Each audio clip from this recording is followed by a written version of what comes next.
Hi, I'm Mike Smith for FilmBook.com, and this is my audio podcast review of Season 1, Episode 3 of Gotham, The Balloon Man, written by John Stevens and directed by Dermot Downes. So, after 3 episodes, I've kind of pinpointed the problem that I'm really having with Gotham, and it was the main plot of this episode that really solidified that for me. Here it is. I'm not sure whether we're supposed to be taking this all seriously or not. And frankly, I'm not sure the show knows whether it wants to take this seriously either. Its visual style is reminiscent of the down-to-earth, gritty Nolan Batman films, but its content is straight out of 1966 Adam West Batman. Which is fine. I love Adam West Batman, but there's a clash of tonality that the show still isn't working out.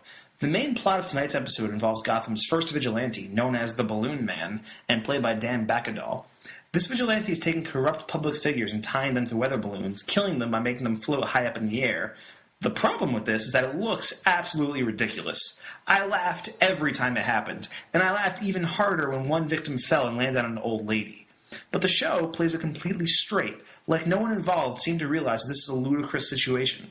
This case of the week proved to be fairly dull, but it didn't end up planting one important seed in another plot. That would be the short scenes with Alfred and Bruce this week. They were fine, if nothing totally special. I did like their more loving relationship on display this week rather than the hard-edged portrayal last week, but Bruce watching the news at the end and essentially forming Batman's one rule to not kill people right then and there was easily the finest scene of the episode. It was also the only time that the show foreshadowed the future, in this case Bruce becoming Batman, and I actually found it bearable. Otherwise, we see some more of Oswald Cobblepot, and he kills at least 2 more people tonight. His body count is already getting pretty high, and it's only the 3rd episode. I'd be a little more shocked at this point if he didn't kill anybody once in a while. He met Sal Maroni tonight, which will likely come up again later, but for now, that thread is left open.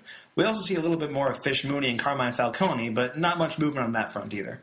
But the overall best stuff tonight came from an unlikely place: Montoya and Allen's investigation into Gordon allegedly murdering Cobblepot. I'll admit, I'm more intrigued by the concept than the execution.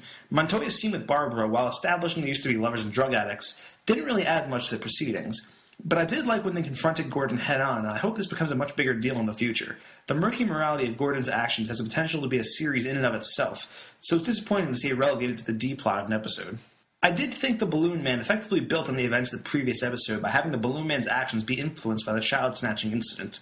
And, though it was a little disappointing Selena Kyle's big cliffhanger last week was swept under the rug pretty quickly, her scene with Gordon tonight was fun, even though her motivations still aren't exactly clear. But this show really needs to figure out what it wants to be and stick with it.